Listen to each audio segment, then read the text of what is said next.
assisté, pour la première fois face à ce mémorial, à la commémoration de la Journée nationale de la résistance. La date du 27 mai fait référence à la première réunion du Conseil national de la résistance à Paris, en présence de Jean Moulin, délégué du général de Gaulle.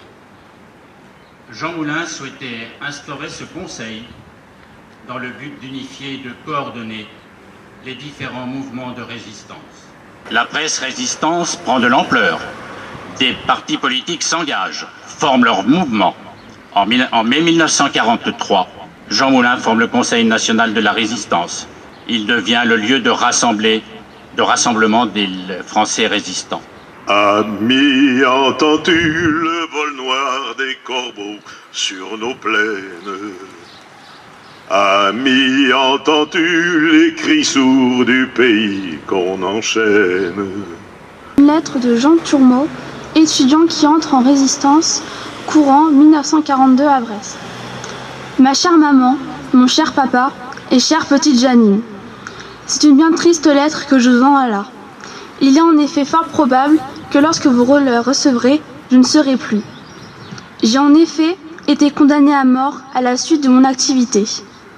La mort ne me fait pas peur, je l'avais un peu prévu. J'irai à elle la tête haute, en vrai Français qui sait pourquoi il a combattu. Ce n'est pas cela qui me fait de la peine, c'est de vous laisser là, sans vous avoir revu. Extrait d'une lettre d'Henri Fertet, jeune homme qui intègre un groupe de résistance localisé à Larnaud, près de Besançon. Chers parents, ma lettre va causer une grande peine, mais je vous ai vu si plein de courage que, je n'en doute pas, que vous voudrez encore le garder, ne serait-ce que par amour pour moi. Vous ne pouvez savoir ce que moralement j'ai souffert dans ma cellule, ce que j'ai souffert de ne plus vous voir. Et souvent, je vous ai demandé de me pardonner tout le mal que je vous avais fait. Je meurs pour ma patrie, je veux une France libre et des Français heureux. Non pas une France orgueilleuse, première nation. Il y a 79 ans, le 27 mai 1943, se tenait au 48 rue de la rue du Four, dans un Paris occupé où flottait le drapeau nazi, la première réunion du Conseil national de la résistance.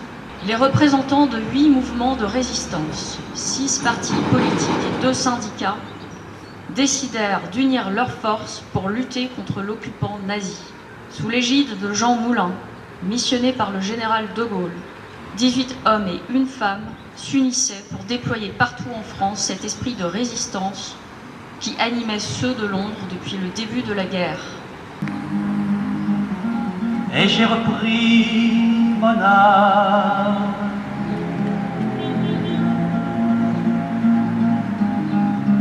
Personne ne m'a demandé d'où je viens et où je vais, vous qui le savez.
Aux morts.